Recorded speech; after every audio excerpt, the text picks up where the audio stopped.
This conference will now be recorded. He has worked as a postdoctoral fellow at IIT Delhi, India. The work was focused on the synthesis and characterization of amino acid-based ionic liquids for carbon dioxide absorption using liquid foam bed reactor. And he has also got an experience as an ad hoc faculty for 2 years at NIT Warangal as well as NIT Tirchi. He did his PhD from IIT Guwahati in Chemical Engineering Department. His title of PhD thesis is Extraction of Endocrine Disrupting Compounds from Aqueous Solutions Using Ionic Liquids. His research interests include synthesis of ionic liquids, CO2 capture, liquid foam bed reactor, molecular modeling, biorefinery, thin films, nanostructures and nanomaterials, membrane-based separations, and wastewater treatment. So he has published more than 11 scientific essay journals, and 2 are in online, 2 are in under review, and he has got an experience of 5+ years at postdoctoral at IIT Delhi also. He's quite experienced in the analytical experiments such as GCMS, HPLC, NMR, IR, and UVVS, etc. So now we welcome you, sir, once again for this session. So now I would like to hand over the session to Chantarazu Pilli, sir. Please, sir, carry on. Thank you you very share much. Your screen and we can carry on. Thank you very much, Professor Rao. Very good morning to all of you. Perhaps our time is about 9:40 a.m. here at Saudi Arabia. Our country is about 2.5 hours past. That's why I say good morning. Till there is noon. I would like to share my screen. Yeah.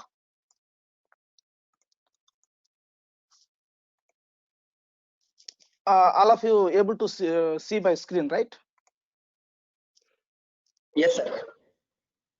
Yeah, yes, clearly audible to the participants, to all? Yes, sir. Yes, sir. Once again, good morning to everyone. So this is the title of my talk in this particular session: role of green solvents in biodiesel production, chemical composition, properties, and effect on engine performance. This is purely a review, as you have heard my research interests from Dr. Rao, because I have a little exposure with this fuels or maybe biodiesel production. So far, I did not publish any paper, but I would like to review because I have recently sent 2, 3, one book chapter and one review article on this similar topics. That's why I got an opportunity to share my experiences with you. This is purely a review or talk.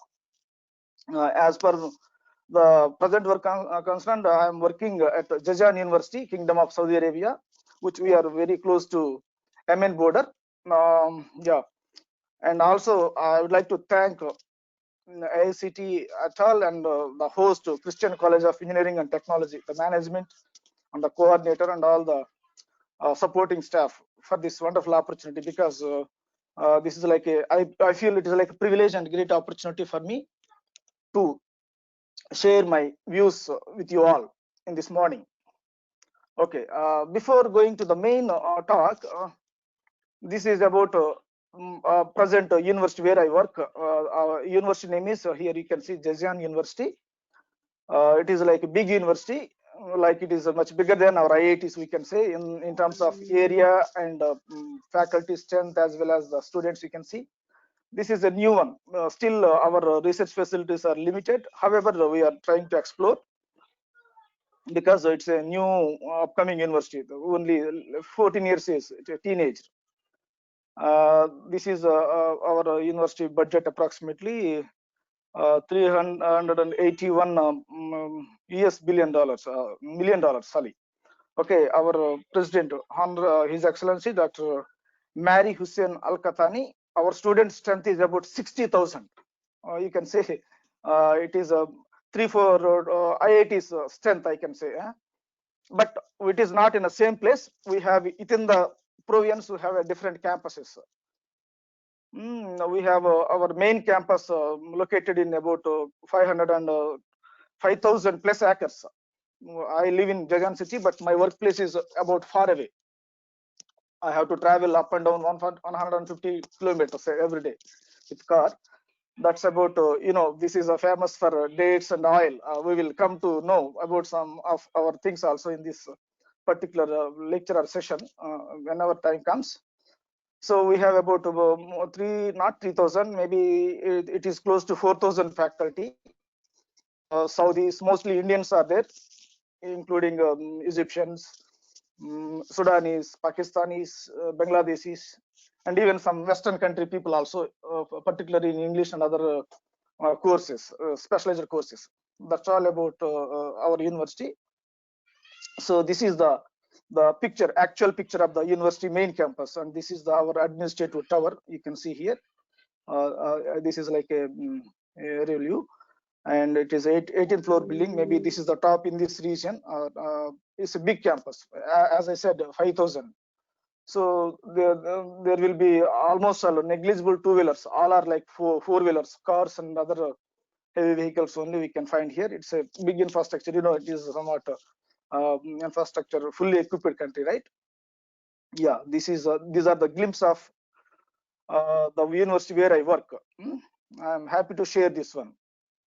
And before going to my main session or the main topic, I would like to recap. So far, we have seen the sessions. I did not attend the inaugural session because of my online classes, and I had followed up to this session. One by one, I would like to give you in a couple of minutes. The first session was taken on alternative fuels for IC engines. Professor, I think, Shobhalata, I think, from NIT Bhopal, Raipur, I guess. Raipur, she has taken the session on this topic. Like she covered the background of biofuels or alternative fuels with respect to IC engines. And she was talking about COX, NOx, importance of alternative fuels, natural gas, even CNG, compression natural gas, environmental issues, and even some of the special issues like soot-free molecules like YME3 molecules or DME or low viscosity molecules. And she was also emphasis on H2 production uses and properties, which is like considered as one of the cleanest fuel. And she was also stressed on biodiesel production, bioproducts or biogas products or emissions and their characteristics as well. And even at the final slide, she was also in the final stage of a talk, she was also emphasized on batteries, fuel cells, and electricity and their market issues as well. Coming to the next session, utilization of hydrogen in diesel engines and dual fuel cell. Why I'm just sharing this one, just to connect my talk with that one, because this is not like invited talk, right? This is like a lecture. So when we teach teaching in our classroom, basically we do this practice. There is a connection between the previous lecture and this one. It should be consistent, right? So the second one was given by Dr. Venkat Chintala, session 2, on utilization of hydrogen in diesel engines. So he was also talked about some models and fuel models, or maybe some engineering models, and even especially utilization of H2 in diesel engines under dual mode, like fuel or engineering mode, something like that. And the next session was taken by Dr. Tikendra, I think Tikendra Verma, I remember the correct name, from NIT Bhopal. He was also taken a very nice talk on biofuels for IC engines. And he was also stressed about the different sources of energies, advantages, disadvantages, depletion of fossil fuels, need of alternative fuels, and it was like a wonderful session. And after the second day, day 2 session taken by, I think, Professor Balasubramanian, he was talking about biodiesel production processes and different strategies to use biodiesel in IC engines. I missed this particular session because I have a 2 hours lecture during that session. And coming to the third second session of the second day about proton exchange membranes, I think he is none other than Professor Vivek. In spite of his technical session, he inspired many people. I think he was talk about how to proceed with the research, how to collaborate, how to, even we have a limited resources in our domain, we have to explore our ideas with the collaborating with the new people or maybe new labs or new countries. This is one of the good strategy to develop our research skills or to explore or enhance our CV. Even he was talking and he was inspiring completely his session on technically fuel cells. And the last session of the second day was about performance, emission, and combustion analysis and pyral fuel in CA engines. This is again taken by Dr. Venkat Chintala. And if you see the today morning session, I think I trust and believe that you people are all free from our stress management. We had a big seminar or a big lecture on stress management. I too had a wonderful experience with Professor John, since he was talking about practical things, real life things, which we encounter in our daily lives. So coming to this one, I welcome you all for my session. This is a role of green solvents in biodiesel production. This is particularly purely a review. And in this particular session, I would like to focus, or my agenda is based only these topics basically, and whatever the research I carried during my doctoral and postdoctoral work, how to connect to this one with this particular context, because I worked on environmental engineering basically, both modeling and experimentation like membranes operations, especially liquid membranes, and I work on DFT calculations by using COSMOS modeling. And I was also worked on liquid extraction of specialty chemicals. So that was a DST funded project. I was grateful to my supervisors, Professor Mohanty and Dr. Tamal Banerjee, Professor Tamal Banerjee at IIT Guwahati. And I would like to connect to that modeling part, whatever the modeling part I did with this particular biodiesel production. The idea, I am putting my idea, how can we proceed to choose a particular green solvent for the production of biodiesel by using the methodology or the modeling, DFT calculations kind of things. That is the main idea of this talk. And in addition to that, I would like to talk about a little bit about, since I'm a chemical engineer, I would like to talk about green chemistry. What do you mean by green chemistry? And what is the biodiesel? A few slides. And what is the current scenario and worldview? And what are the energy statistics after some time? Because I live in Saudi Arabia, one of the biggest exporter of crude oil to the world, right? I would like to stress on this country's perspective, how they are doing, and what is their idea of about the alternative fuels, because we cannot rely on fossil fuels for a long time, right? Maybe after 100 years or 70 years, it may vanish. Definitely, we must have a conventional resources, especially conventional fuels, or we can say renewable fuels. So I would like to talk on these things, and also what are the roadblocks for biodiesel industry, especially some of the obstacles are there. We see all these things in everyday life, even our practical life also, and different feedstocks. Especially in our previous sessions, most people did not talk about different feedstocks. What are the exactly the countries are following and producing biofuels by using different feedstocks. We know hardly maybe jatropha oil or karanja or some corn or something like that, but there are plenty actually. We would like to stress on that, and effect of process variables. And more importantly, I would like to stress on ionic liquids. Why these ionic liquids are considered as a green solvents? What are their properties, favorable properties in this particular context? And what are their applications in R&D, research and technology? And IL, this particular ionic liquid as a catalyst in this biodiesel production. Nowadays, research has been carried out IL as a catalyst in biodiesel production. For past 20 years, ionic liquids are exist in research domain, but very few articles are there on ILs as a catalyst in transesterification of biodiesel production or maybe other biofuel productions, even both modeling and experimental aspects. And I would like to focus on synthesis procedures of ionic liquids. There are many, but even I am not a chemistry background, but however, I did some kind of synthesis. I would like to share my experiences how to synthesize ionic liquids, and stress will also be given on the focus also will be given on the COSMOS modeling. What do you mean by COSMOS modeling?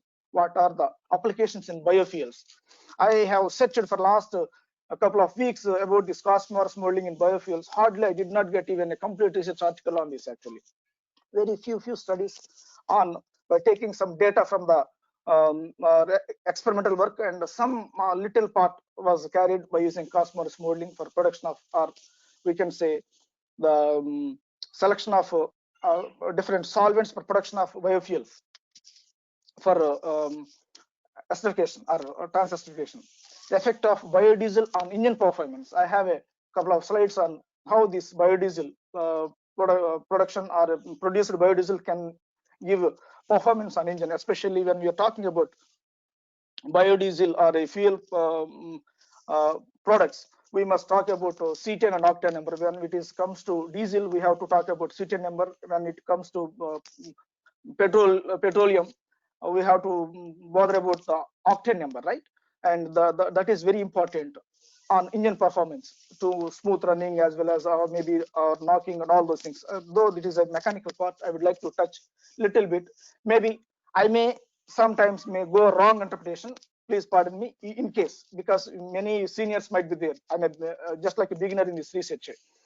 Okay, and especially viscosity and density are very important, and advantages and disadvantages of the existed technologies on this biodiesel production with respect to in comparison with the ionic liquids as a catalyst, and summarize the topic. Okay, that is I think I have taken enough time on my motivation or a background or the agenda. So coming to the green chemistry, what do you mean by green chemistry? So the green chemistry is everywhere. Like for example, if you go from a market to purchase a kilo tomato or any other fancy item from the mall, you need to have one bag with you. Obviously, we go for the plastic one. Once you use the plastic one, means we are not concerned with the green chemistry or a green technology, we can say, because if you use that one for reuse, recyclable, okay. If not, again, it is a big problem. So the basically green chemistry emphasizes on design of chemical products and processes that reduce or eliminate the use of generation of hazardous substances. That applies across the life cycle of chemical products, including the design or maybe a manufacturing, or it may be a use, or maybe ultimately the disposal, the end. How will you dispose or recycle it? So the science curriculum has started morely focused on the, especially on the impact on how it is impact on human environment. Green chemistry can be applied to all branches of chemistry. There is a large quantity of information available on even internet or maybe research articles. Okay, little implementation. When it comes to the implementation, we don't bother about the clean environment as a human tendency. So this particular session can help the fellow colleagues or researchers to introduce green chemistry, to use biodiesel as an example of how green chemistry can be applied in both in the laboratory as well as in our daily life. Okay, so these are the tenets or 12 tenets of green chemistry. So prevent waste rather than have to treat it. The treating is a big process. We need to invest for that. So prevention is better than cure. We know the famous proverb, right? Maximize an atom economy using a much of each reactant in the product as much as possible, right? Use less hazardous chemical synthesis. Use safer chemicals. To use safe solvents. When we comes about the solvents, we will maybe discuss somewhere in the other slides. Increase energy efficiency using little energy as possible in the synthesis. And the seventh one is use renewable feedstocks. Especially our focus is on that, especially these renewable feedstocks, as our fossil fuels or fossil resources are depleting every day, day by day. Reduce derivatives, unwanted products from side reactions, and use catalysts, design products which will degrade naturally. Analyze for pollution prevention. For example, we eat a banana peel, we throw it outside, nothing will happen. It is a biodegradable. Similarly, if you do the same for your polythene, it cannot, right? Minimize the potential for the chemical accidents. So that is all about the green chemistry. These are the things which we can consider as a green chemistry. These are the main focus areas which we can stress on or about the green chemistry. Now we will see the energy overview in the world context. These are the important slides from we see from 19th century to 1992 to 2040 how the energy scenario, organization of economic cooperation and development countries and how they see the country, history and the projections. So it is every day, almost every decade, it is multiplying. So the US Energy Information Administration in International Energy 2000 reports indicates that the world total energy consumption is significantly increasing. So it is increasing very rapidly. Growth in energy consumption is expected from non economic, non organization of economic and cooperation and development countries mostly. A strong economic growth and expanding population leads to increase. The reasons are the economic growth. When you are expanding your economy means because of your expanded population or maybe the resources, whatever it is. Countries' development and living standards also improve and energy demands. Yeah, we know one fundamental thing is that the country's development is also when the index they make the power consumption also is very important, right? How much power the country is consumed, the development also depends upon that. If you see in our country, most of the people they never stop the lights on the streets also. So that what I'm going to say is that the every day we are consuming lot of energy. Can you imagine 1 hour or 2 hours without electricity in our workplaces or at our home? It is unimaginable, right? So you see, billion barrels per day, the oil demand by sector between 2013 to 2035. So it is almost all increasing like anything, the sector wise.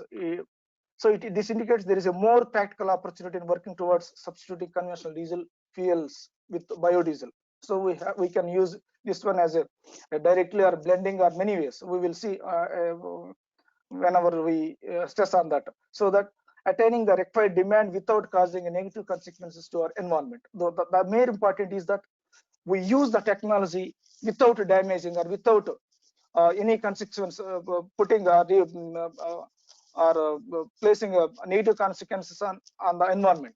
That is our motto actually. See, this is a very old news actually, 2004 July month. This is a Arab News article. Ethanol blended fuel to make Saudi roads cleaner.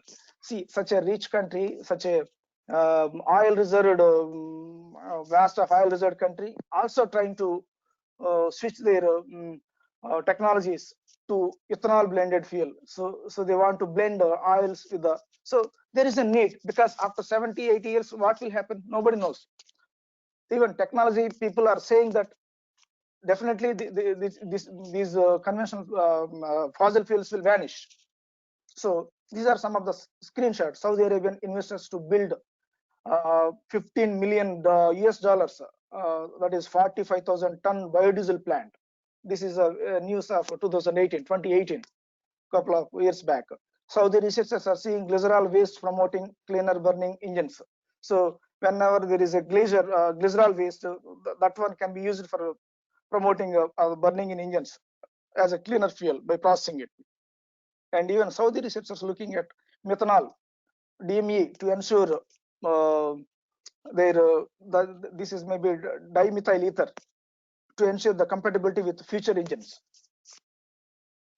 So there is a lot of interest in the world scenario about these alternative fuels. So one of the alternatives are biofuel, biodiesel, which can be blended into our fuels and then used for clean. So what is the biodiesel? So the biodiesel is a form of a diesel fuel derived from plants or animals or vegetable sources, consists of long chain fatty acid esters. Okay, it is typically made up of chemical reaction, reacting with kind of with animal fats. soybean or any other vegetable oils with the help of alcohol. Mostly methanol will be used to produce either methyl or ethyl or propyl esters. There our process will start. And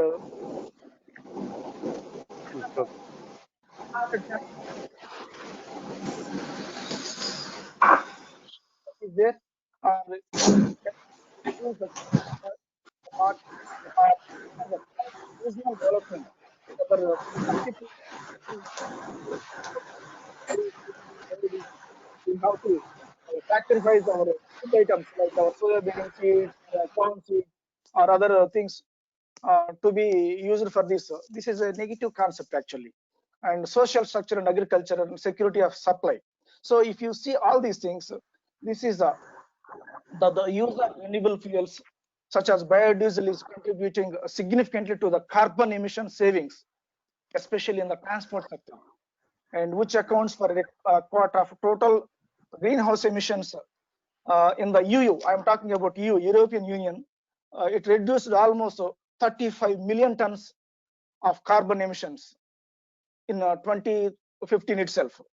And also the use of energy in transport of almost 35 million tons of carbon emissions.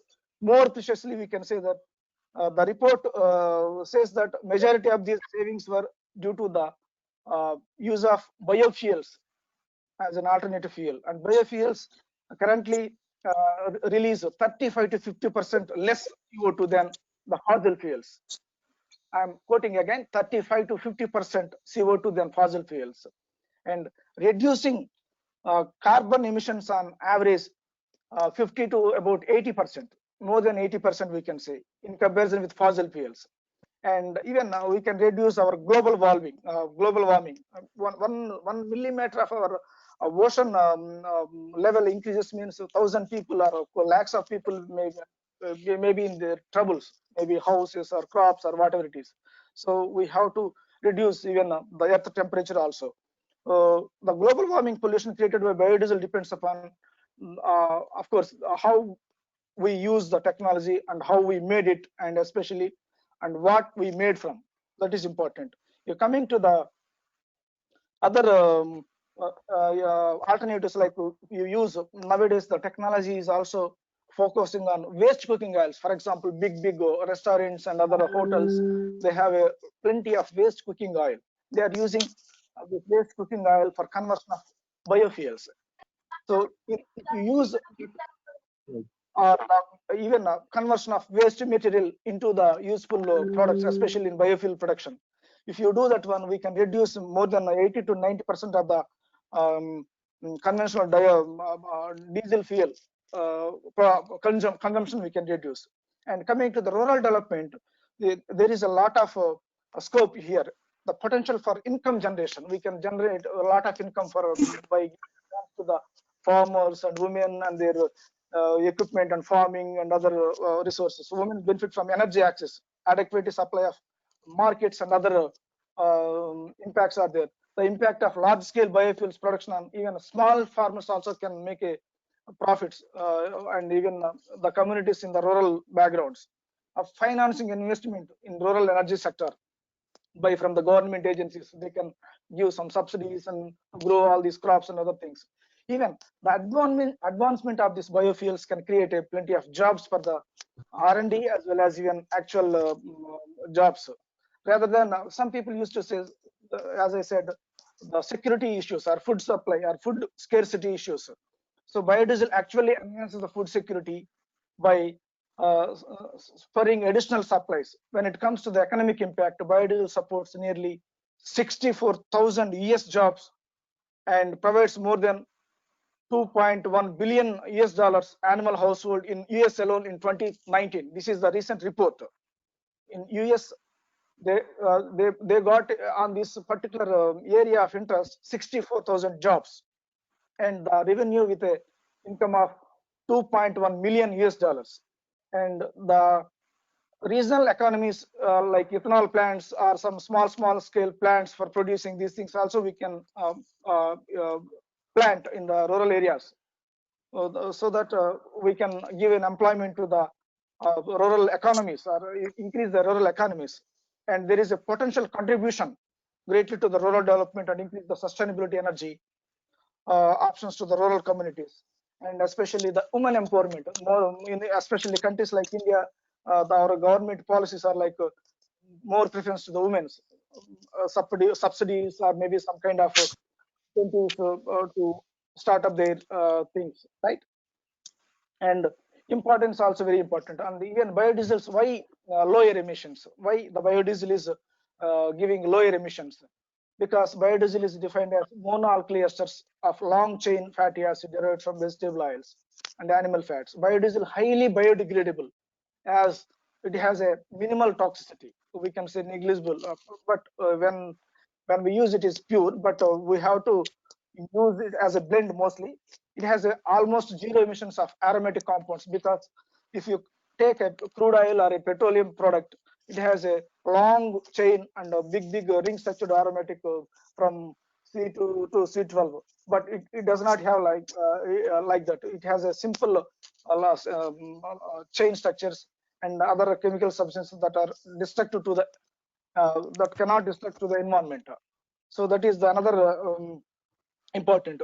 There is no aromatics, I said, because biodiesel molecules are simply hydrocarbon chains and containing no sulfur. There is no sulfur in biodiesel, because if you take a fossil fuel, especially refining sector is mostly spending their money on refining of the especially remote.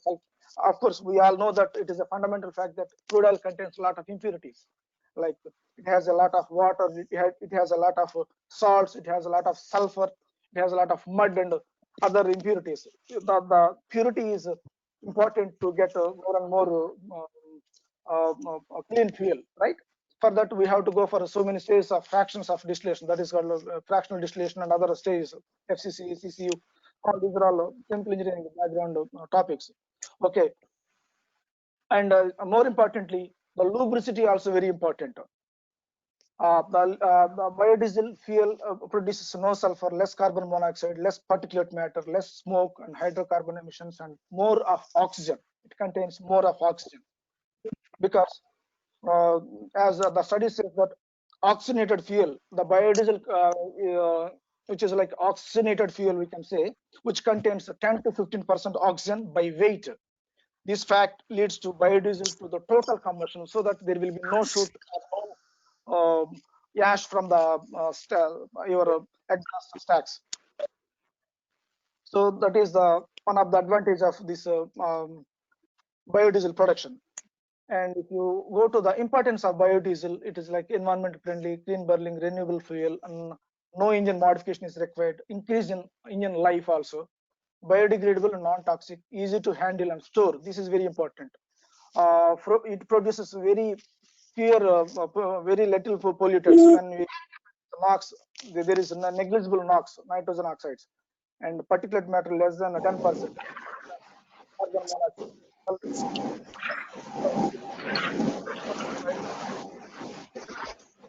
Whereas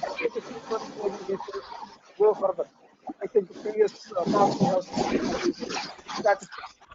Okay.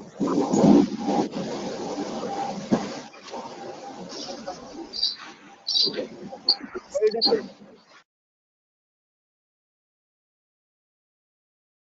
it has a high CTN number, so that there will be no problem of the engine.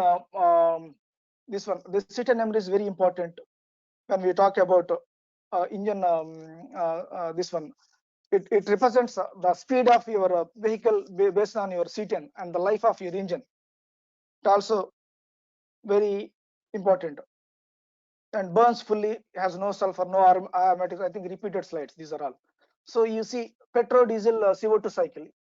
See, this is your oil exploration. It comes to the refining, and the consumer use for your trucks and cars, and you end up with CO2, fossil CO2 in the atmosphere, which has a lot of disturbance to the environment, a lot of trouble.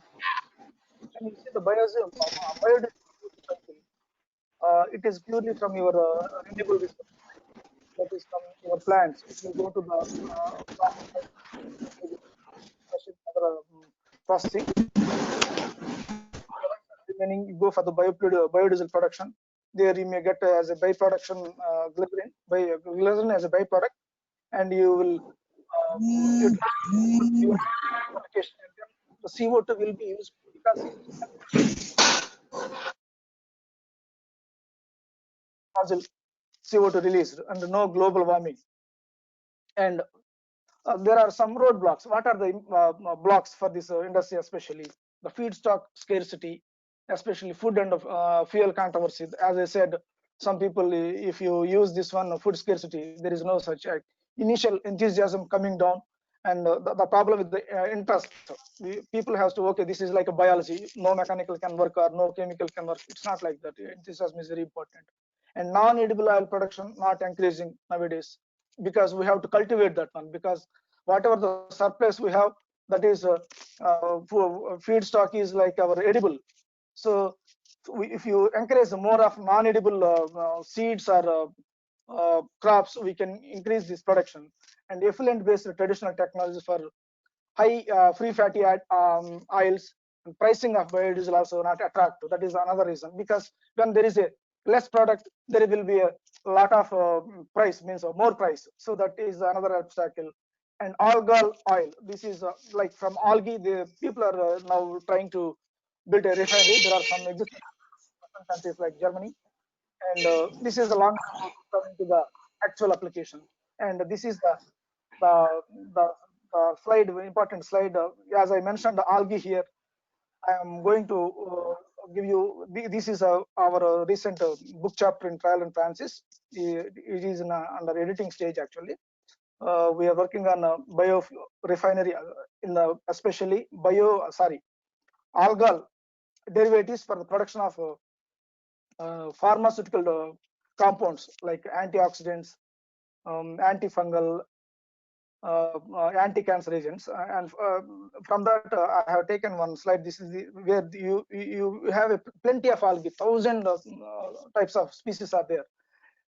Even we can cultivate ourselves also by taking species and process it, and you end it with the treated water. And the biomass is very important here. Whatever the dried biomass can be used for the medicines and chemicals, and it can be contains some saccharides, even some kind of cookies, biscuits also nowadays people are producing with this algae, and proteins and lipid nanoparticles, and we ended with some electricity and biofuels. And even the biomass, de-oiled, oil removed biomass can be go for pyrolysis, which can be used as a biochar, and we can produce biogas here, bio oil here. And whatever the leftover de-oiled biomass can be hydrolyzed, and we can produce some organic and some kind of inorganic chemicals. And if you convert that one into monosaccharides, there you will end with some kind of biopolymers which are degradable. And if you take it into the fermentation, we can also again produce biopolymers, bioethanol. And if you do the acidification, you even get your bio-H2 and some fatty acids. So this is like a simple systematic study which I have drawn from the literature myself. And I think I will go to the now coming to the biodiesel. Basically, this is a our initial product is our oil or fat from the seed or whatever the crop, which contains rich of triglyceride.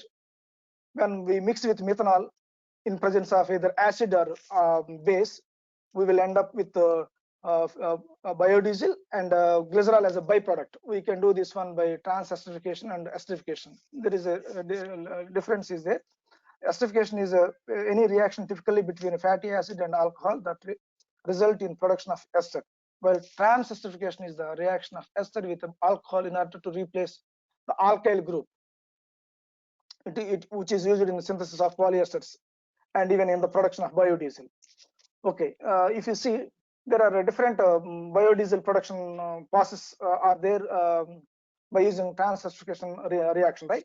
The number one is like in the previous slide we have seen acid and alkali. Similarly here, acid catalyzed reactions are there by using a base, or we can also use by heterogeneous catalysis. We can use lipase, some kind of enzymes and other bioproducts can be used as a catalyst for the formation of biodiesel, and supercritical fluids also. and nanocatalysis. Some nanoparticles also used. And the more importantly, my interest is on ionic liquid catalysis, where we can use, how can we use. So coming to, since I mentioned about ionic liquid, this is the actual my research topic over my postdoc as well as in PhD. So what do you mean by ionic liquid? Where we will get this, and how many ionic liquids are there? We are going to see all these things. Ionic liquids are basically organic salts, which are composed of organic cation. Cations are organics, and organic cations are there, but anions are both organic and inorganic. And cation and anion can be derived to obtain ionic liquid. So one cation and one anion combination will be one ionic liquid. Okay, so these are all very important because it has a very favorable properties. I will show you in the next slide. And these are the salts with the melting point below 100 degrees centigrade. How many? There are plenty. As per the recent studies, 10 power 18 ionic liquids are there in the universe. 10 power 18. So 10 after 18 zeros. So which is a huge. So out of 10 power 18, how to choose, what to choose, how many we will choose, how many are exist? Hardly less than 1,000 combinations are available in the synthesis level, and maybe 300-400 or more, less than 500 are commercially available. Yes, of course, undoubtedly these are all expensive. If you do on your lab scale, if you produce, if you synthesize yourself, you can reduce the cost and you can reuse again and again, because these are green solvents. If you keep your ionic liquid bottle without lid also, maybe dust may come, but it will not go off. So a new class of compounds that have emerged in the last 25 years with several applications in chemical and physical separations. Ionic liquids are environmental friendly because they are like a green. We cannot say 100% all are like a green. Some mildly toxic are there. That is a separate study. And these are all alternatives to our organic solvents. In place of your benzene or toluene, we can simply use this one because they can easily evaporate, but they cannot. So what are the favorable properties of these ionic liquids? They are very low upper pressure. They consist of chemical and high chemical and thermal stability, and they are non-flammable. Non-flammability is one of the important aspects, and highly conductive in nature. And they have a high heat capacity, and they have a high thermal conductivity, and they possess a high thermal and electrochemical potential window. You see this diagram. This is from literature. See, we have this is ionic liquid, this is ionic liquid, and this is another compound, and this is mercury, and this is water, right? You see here the temperature of this particular ionic liquid. See, low vapor pressure, very low, less than 1, we can say, negligible vapor pressure. As I said, low vapor pressure. And you see here the water. If you take water as a solvent, of course, water is also universal solvent, right? See, it is highly vaporized, right? So cations in these particular ionic liquids, the cations are responsible for physical properties such as melting point, viscosity, and density, and anions controls the chemical properties and reaction aspects they will take care. So we will see the step by step when the reaction mechanism we will see. So what are the applications? The favorable applications are it is like a vast, any industry we can say name, they have their own applications, even cosmetics to biofuels, even making of pills, or maybe even yesterday we were talking about biofuels. Even ionic liquids are plentifully used in these areas. And so why these ionic liquids are more favorable in this biodiesel production? So in large scale enzymatic production of biodiesel suffers technical problems. Main technical problems are like enzyme inactivation by methanol and miscibility of methanol with your biodiesel oil. That is the more technical issues. So ionic liquids can have the tendency, have the potential to solve these technical issues as per the recent literature. This is one of the very important chemical engineering journal, ASHE. And more importantly, these are, as I said, liquids at room temperature. You see, the last 10-15 years, how the publications are go on increasing in this domain. 100 number of people are publishing thousands of articles every day. So 2018, it is about more than 9,000 articles. So the synthesis procedure, I can say we can synthesize ionic liquids in many ways actually. Like we have a microwave irradiation synthesis are there, ultrasound assisted synthesis is there, and the easiest one is like a acid based synthesis, like protic ionic liquids are formed by proton transfer between Bronsted acid and Bronsted base. We have to take initially the equimolar ratios of equimolar quantities of acid and base that are reacted each other, and we have to add drop wise one another to the amine. I am talking about amine based ionic liquids. There are like plenty varieties are there: imidazolum based, pyridinium based, pyridonium based, ammonium based, 100 number of. This is a particular amine which was used in for CO2 capture, carried out in a ice bath, because it is a highly exothermic reaction. Sometimes the reaction mixer was stirred for several hours at ambient temperatures to ensure the complete reaction. Slight excess amine used. That means whatever the amine we use take cation should be excess to increase the reaction and complete reaction also. And some of the reactions are carried out. These particular amines carried out at 80 to 85 degrees temperature. So further dried whatever the this is the experimental setup. You take your water and your cation here, and your anion will be added drop by drop. This is continuously stirring. We can continue this reaction for 24 hours, and then we have to see whether completely clear or not. If it is once clear, some of the ionic liquids are not like this color. Maybe sometimes it's like a watery color, but we can see by seeing it is like a little viscous in nature. And we have to remove the impurities by washing with the DCM, dichloromethane.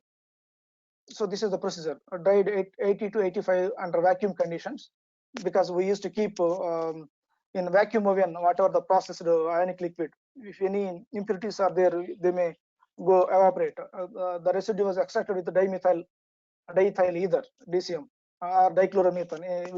Anything can be, any alcohol can be used for washing for several times to remove the unreacted acid and some impurities and removal of solvent by evaporation. Because since we use the DCM alcohol, if you keep 2-3 days in oven for at 80 to 85 degrees, the remain ionic liquid as is, and whatever the leftover dichloromethane present in the trace amount, it will dry off, evaporated by heating, because the boiling point is very less, right?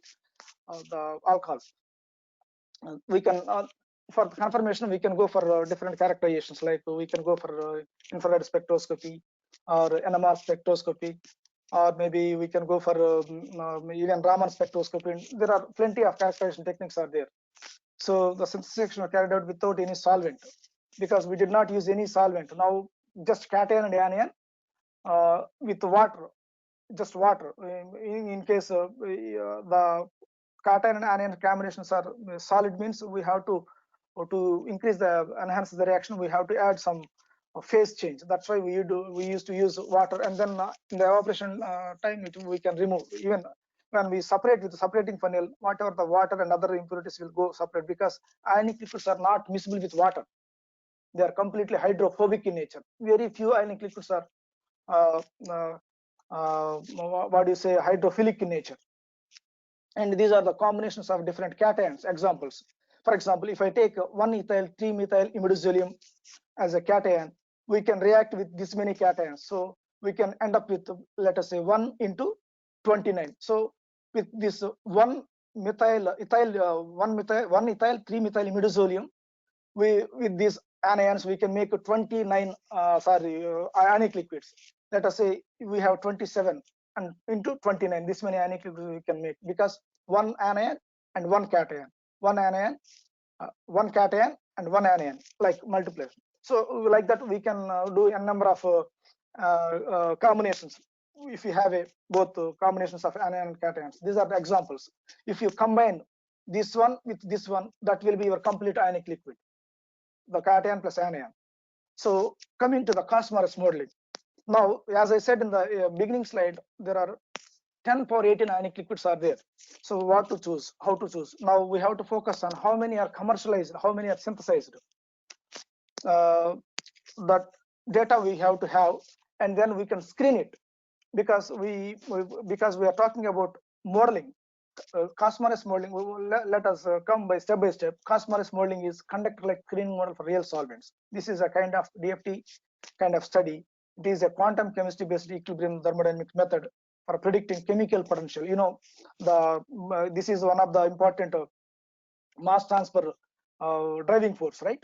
Since we cannot measure this one, we may go for either concentration or maybe other potentials, right? Differences. So it processes the screening charge densities of sigma profile on the surface molecules. Like this is like interaction study between the combinations of ionic liquids structures, chemical structures. I will show you the pictures also. The resulting chemical potential is the basis for thermodynamic properties such as activity coefficient, solubility, and partition coefficient, vapor pressure, and free energy of solvation. So the initial step of the quantum chemical cosmophile, when you generate by using this software, this is a free software. We can generate the structure of a molecule. For example, I need a water molecule, I need a benzene molecule, generate n number of molecules, or maybe your ionic liquid having a structure, different structure. You have to generate a structure first. We don't bother about your chemical structure, whether it is a correct structure or not. The number of atoms are correctly given or not. For example, benzene C6H6, 6 hydrogens and 6 carbons are there or not. That is important. Bond angle, bond length, that will adjust itself in the inbuilt, because we will go for the optimization step. First, we have to draw the structure of chemical compounds, and then you put that structure in a software called what do you call Gaussian 09 we used. Now it advanced version also came. We can use like some other softwares like Comzol, or maybe what do you call Turbomol is also there. One is advanced. So if you put the structures into the by putting some assumptions, it will generate one file called Cosmo file, which have a millicount charges of the given structured compounds. And if you connect that particular file into the MATLAB program, simple MATLAB program, which contains your properties, what are the assumptions you give, at what temperature, what pressure you are giving, and what are the other conditions. With simple assumptions, you will end up with one value. When program runs, it will read from that Cosmo file. It will generate activity coefficient, which is related to the your concentration. So from then, if higher the value means that particular compound or a combination of compounds are feasible for the study, for choosing from the pool. Yeah, let me go through the. It does not. Why we need this study? First of all, as the initial step, the quantum chemical Cosmo calculation of all molecules is performed, and the results, example screening charge density, are stored in a database. As I said in the file, the separate step Cosmo RS uses the stored Cosmo results to calculate the chemical potential, that is from your MATLAB program, to in a liquid, solvent, or a mixture. Cosmo RS is an efficient method for the prediction of thermophysical data of liquid, because we have a large database in that. Actually, it does not presuppose for a specific concentration depends upon the G function. That is a function which used in the basis set kind of thing in our this one your Gaussian software. By using some thermodynamic, universal quasi principles are there. By using that, even solubility in can be predicted by Cosmo RS. It provides a greater flexibility in treating systems of very different chemical and functional, and it is a very fast. We can do it very fastly. For example, I have a 10-15 ionic liquids. Which one I have to choose? You take these structures and put in the software. The best one will give you the result. All will give results. Based on the best result, you will opt that chemical and you go for the experimentation. Maybe it is fast and a huge database of screening. We are screening the molecules for our application, which is the better for our particular study.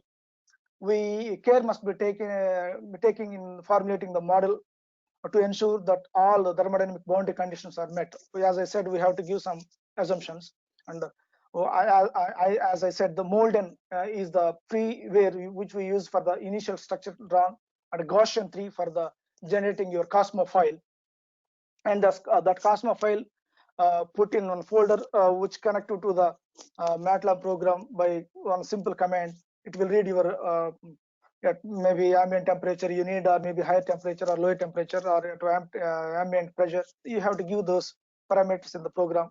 This is about, for example, this is I will show you the results. This is the selectivity of infinite dilution at ambient temperatures, the 25 degrees, of imidazoline based ionic liquid for the removal of pentachlorophenol and DDT. I use it for the endocrine disrupting chemicals, which can be separated by using ionic liquid from the effluent. Because when you talk about effluent, especially trace amount of effluent, we cannot remove easily. If it is a bulk amount, we can adapt for ion exchange or any other mode of filtration, we can separate. But when it is in a trace amount, little or ppem or ppb level, it is difficult. For that, we need to use some kind of techniques called liquid membranes. So that liquid itself act as a membrane, which can take ionic liquid as a membrane. We will use a polymer as a membrane support. We will apply this ionic liquid on the small pores of the polymer membrane, PVDF or any other polysulfonane, and this ionic liquid, which is binded, immobilized on the surface of your membrane support, it will try to interact with the water molecule which contains effluent. It cannot take the water, but it can, as I said, water is ionic liquid is hydrophobic in nature, so it cannot take water, but it can interact with the effluent present in the water, so that it can easily remove. So these are the theoretical results. I have taken about more than 900 combinations of ionic liquids. These are cations and these are the anions. This many anions, each dot is one ionic liquid. For example, you see here top selectivity. These are the ionic liquids, or these are the good candidates for the selection among all these pool. So one, as I said, one color is one ionic liquid. This many combinations I tried for removal of this particular compound from effluent. So based on the theoretical Cosmo study, I have finalized that these are the best candidates. For example, C4MIM with Sol. This is anion with C4MIM, and this one is C8HSO4 anion with C4DMIM ionic liquid. This is imidazolone based ionic liquid. So these are now I can go. I exclude these all ionic liquids, and I will go for this and go for the experimentation instead of taking all 100 ionic liquids from sigma Aldrich or whatever the Merck, right? This is the study. So now my point is that we have published all these theoretical results out of 10, 15 publications. Mostly 15% are from theoretical background. So we now my point is that similarly our biodiesel production process, we have a oil seeds or oil initial oil seed having different structures. That structure can also be done like this, and we can choose the ionic liquid for the as a catalyst for your biodiesel production. That is my point I'm putting in front of you to, if any interested people can go, because I have a plan for a long time, but I don't have any facility to go for research here, but I'm keep on blabbering in my mind how to proceed. This is idea. Yes, undoubtedly people are working on that. I will show you the Cosmos application in biofuels. First report on TTEG, tetra ethylene glycol based deep eutectic solvents, which are used for to dissolve unsaturated fatty acids. So by using Cosmos technology, they have finalized this is a good for to dissolve your biodiesel from fatty acids. This work also could introduce the new prospect of lipids and chemistry and biofuel production, food processing. And I'm talking about the Cosmos. This can be used for any kind of studies if you have a structures with you, because all are chemical compounds, right? What you use in our daily life. It may be a vegetable product or a food product, or maybe a biofuel product, or even biological molecules. So if you know the structure, we can trial and error method. Physicochemical properties of these deep eutectic solvents, such as conductivity, density, surface tension, viscosity, were measured as a function of temperature. Cosmos model was used to study the solubility of unsaturated fatty acids like oleic acid and linoleic acid. These are the basic compounds which are present in any kind of your seeds. You take jatropha or any karanja or soybean. These are the basic compounds, chemical compounds which are present. Those are the plays a key role for production of your biodiesel. For example, see, take this example as a jatropha case. Chemical components of jatropha, for example, linol. This is the structure. Isoprofen, isoporofin, isoporine, and webernol. These are all chemical structures. So these are the animals and vegetable fats contains these kind of chemicals which having these kind of structures. So we can proceed this structure with your ionic liquid structure, go for the theoretical, and then different combination of ionic liquids, and we can end up with which ionic liquid is better for the dissolving this particular chemical to get your biodiesel production. That is my idea. That is the basic idea to give this talk, because I didn't work on this biodiesel production as of now, unless until there is a review. So this is my idea, as I said. And even as I said, these most of the fatty acid or oil seeds or whatever you take, it contains rich of 98% to more than 98% abundant fatty acids of these different structures. So we can propose these kind of models to study the ionic liquid as a choosing a better ionic liquid as a better candidate for the dissolution of your biodiesel in acidification reaction. So I would like to show some results of the Cosmos application in biofuels. You see here, this particular slide is about the predicted values. These are the Cosmos predicted values of different organic compounds, and these octanol log P. This is octanol water partition coefficients, we can say. These are the literature experimental values. You see, the predicted value, experimental values are more or less very closely matching. Maybe sometimes deviation will be there. Even some researchers says that even 30 to 50% or more than 50% deviations also sometimes comes. So we can assume or consider this one as that this is a methodology can be used in even in this biodiesel production or acidification process also. So this is a idea. So coming to the trans-acidification using ionic liquid as a catalyst, let us say, a formation of this. Another advantage of this one is, as I said, ionic liquids are not mixed with water, but it can mix with the kind of molecules which can take out. So it can form a biphasic system, immiscible phase at the end of the reaction. Whereas in alcohol and water or phase, there is a chance of mixing. So here there is no mixing. So these are all immiscible phases. Biphasic system occurs because of the ionic liquid insoluble in organic phases and remains in the aqueous phase along with alcohol. So catalyst used and glycerol produced during the reaction makes it very easy to separate a final product. So there is no much problem. You see here, this is a target product here, and these are your unwanted product. We can easily separate because they are immiscible in nature when reacted with your fatty acid. So this is another slide like trans-acidification reaction using oil as a catalyst. Two-phase the top phase is biodiesel with very little amount of methanol. We can separate methanol by using simple evaporation. Pure biodiesel, we can if you keep a condenser, we can even that one hold and we can reuse it again. Pure biodiesel can then be isolated by simple vacuum evacuation. The bottom phase contains methanol, glycerin, and ionic liquids.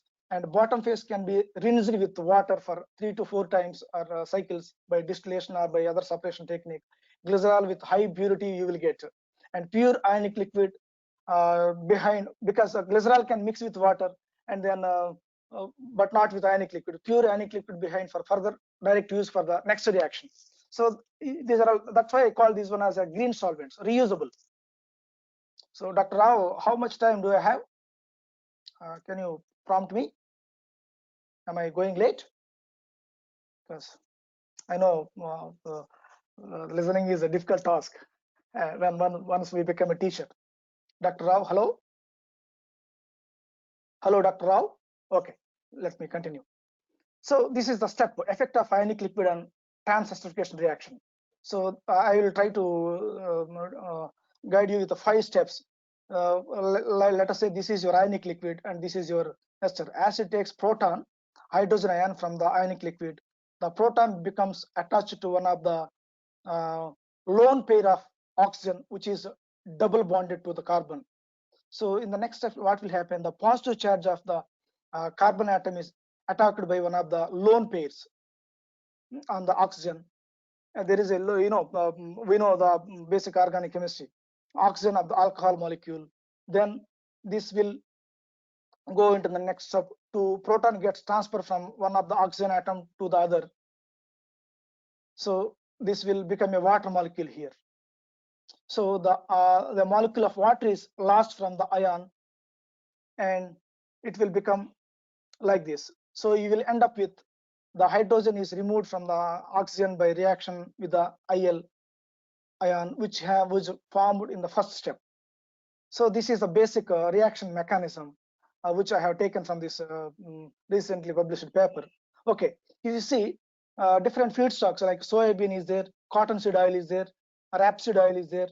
These are the different feedstocks. So people have used ionic liquids without using the modeling. They have used many ionic liquids, and they end up with a beautiful results. Like you see, yield is 90 to 100%. Very maybe here it is very less, but and here also less, but these are all 90 to 100. So this is the different feedstock. Summary of few researchers on optimized productions of biodiesel from different feedstock types through trans-esterification using different ionic liquids. These are all different ionic liquids, combinations of cations and anions, and you got very good results here. And you see, if you take a different, this is about another study. Like apart from ionic liquids, we have other studies like pyrolysis method. We have a different pyrolysis like fast, conventional or low, slow pyrolysis. Yesterday, Dr. Venkat was giving more emphasis on pyrolysis also, I think.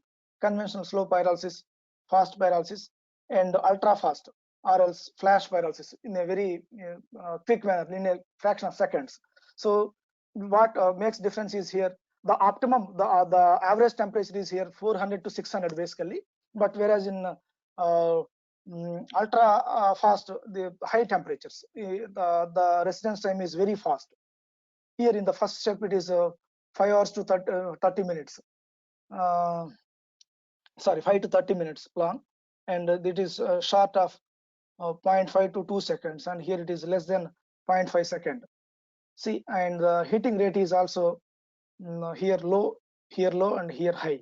And the major products you can get from pyrolysis is like gases, char, bio oils. Bio oils are it is like a tar and thinner and different gases, right?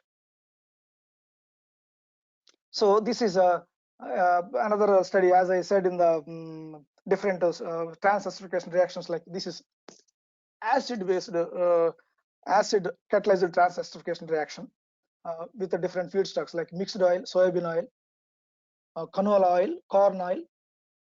So methanol as a mostly methanol as a solvent, and acid as a catalyst. You see different types of acids, so sulfuric acid, trifluoric acid, AlCl3, toluenosulfonic acid. These are all different acids used, and even here also they got somewhat pretty good results, even acid reactions also. But there are certain advantages and disadvantages. We have to see those also very importantly, and see where many different catalysts are there for acid esterification for your fatty acids. We can use ionic change reagents, sulfuric acid, some zeolites, and other sulfonated metal oxides also like zirconia, titania, tin oxide. And when you use these acids, there are some pros and cons, right? Positive sides and negative sides. High activity, very high activity when you use this kind of catalyst, and there are some other problems also. We will compare. And you see this one, this is a base. We use base NaOH or KOH as a used as a catalyst. See how many feedstocks they used: rice bran oil, sunflower oil, refined cooking vegetable oil, waste cooking oil, even waste. This is also one of the interesting area where people are working. I think maybe tomorrow or I don't know, next one of my friend and colleague from Canada University, he is going to talk on, maybe I trust this topic, I don't know exactly. Jathrop oil, soybean oil, cottonseed oil. These are the different feedstocks for acid catalyst. Even this results also good, but in comparison, there are some advantages and disadvantages. I think I will share these slides. You can go through these things. I think some poisoning problem is there, and suffocation problem is there, recovery problems are there, and some of the compounds are bases are like sensitive to the free fatty acids. These are the issues. And another one is like lipase. Lipase, I think I can take this bar. Oh yeah, this is good. Oh, sorry. The advantage and disadvantage using lipase.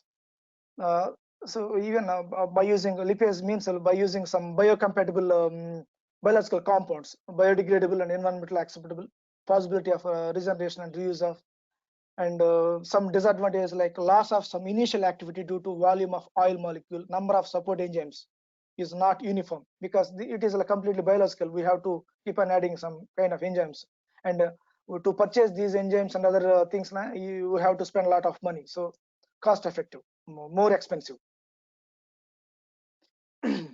And this is the comparison of advantages and disadvantages of different homogeneous acid and bases. Same thing, repetition, I guess.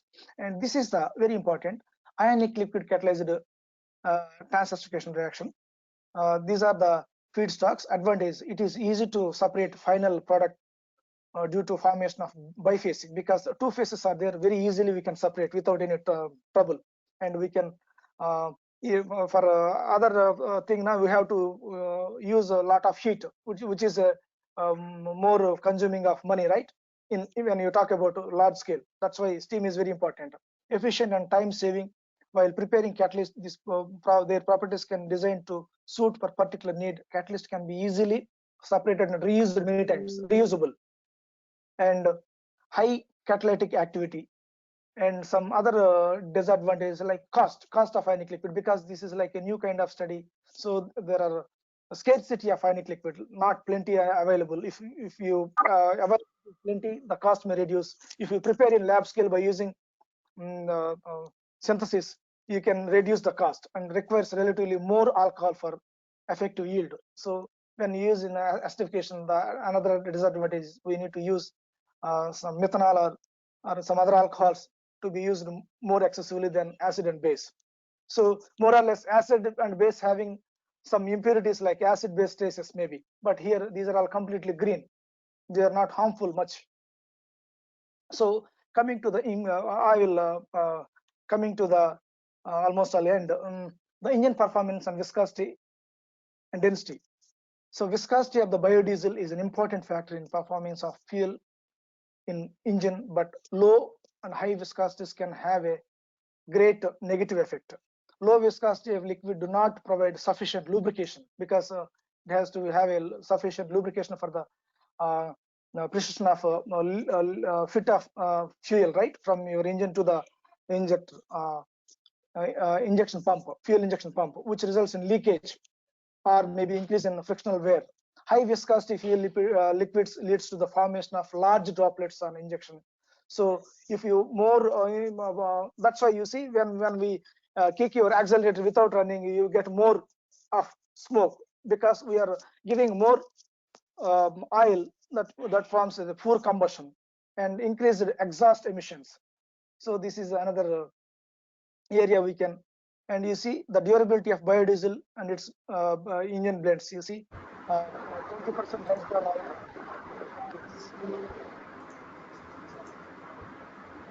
Talking noise, background noise. Yeah, 20% linseed oil. The different proportions of feedstocks contains, and they tested for engines. So like carbon deposits, and whatever the injector aspects also, whether there is a choking or no choking, or filter plugging is there, or wear and tear problems are there. These things are very systematically studied by using biodiesel as a blend in fuel. So effect of biodiesel on engine performance. Majority of the researchers agreed. The overall idea, the fuel consumption is increased when using biodiesel, but the trend will be weakened when the proportion of the biodiesel reduces in the blending. For example, if you use a blend, not like a completely biodiesel blend, maybe 50% of some proportion in a fossil fuel, you can reduce this fuel consumption. And the other point is that increase in biodiesel fuel consumption is mainly due to the low heating value and high density and high viscosity. As I said in the previous slide, density and viscosity should be moderate, not high or not low. So the different feedstocks of biodiesel with different heating value and carbon chain length and different production process and quality also have impact. Now, how you made your biodiesel, the process parameters which you adopted, that is also important on you, as a great impact on your engine economy. And engine operating conditions such as load, speed, injection timing, and injection pressure, etc., also influence to biodiesel on engine economy. And another one is that additives used to improve properties of biodiesel. The additives, whatever the additional additives used, maybe further improving combustion performance of biodiesel. For example, some kind of additives they used to use in biodiesel, right? Even that's why we used to call in our petrol bunks extra premium, something like that, because they have some kind of additives to increase the efficiency.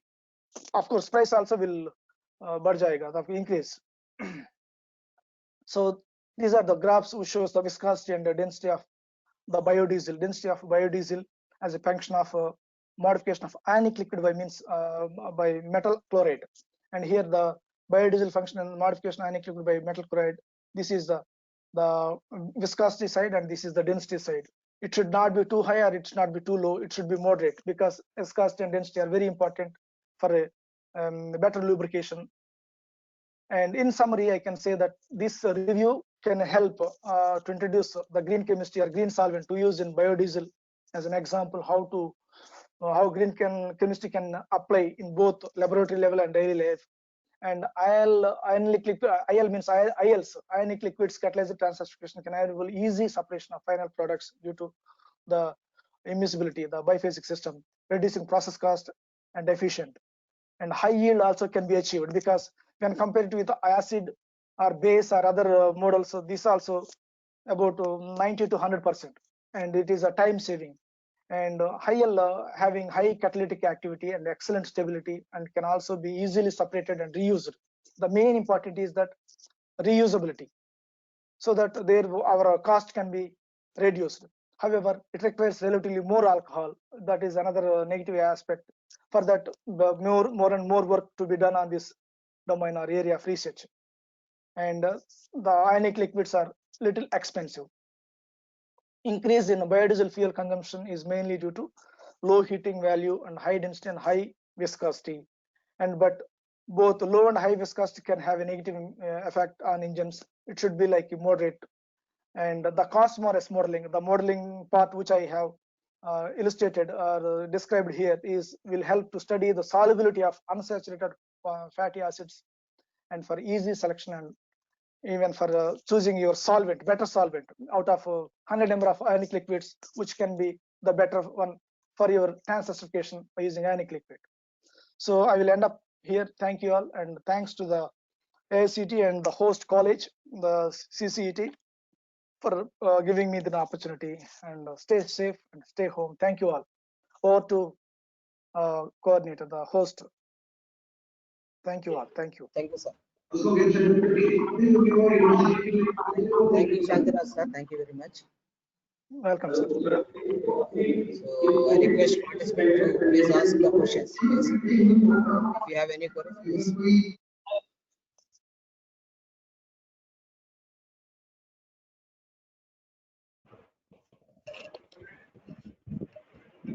Good afternoon, sir.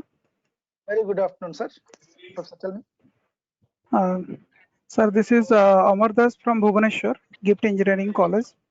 Sir, in the last 2 days, we have already having different resource person presenters where we have studied a lot.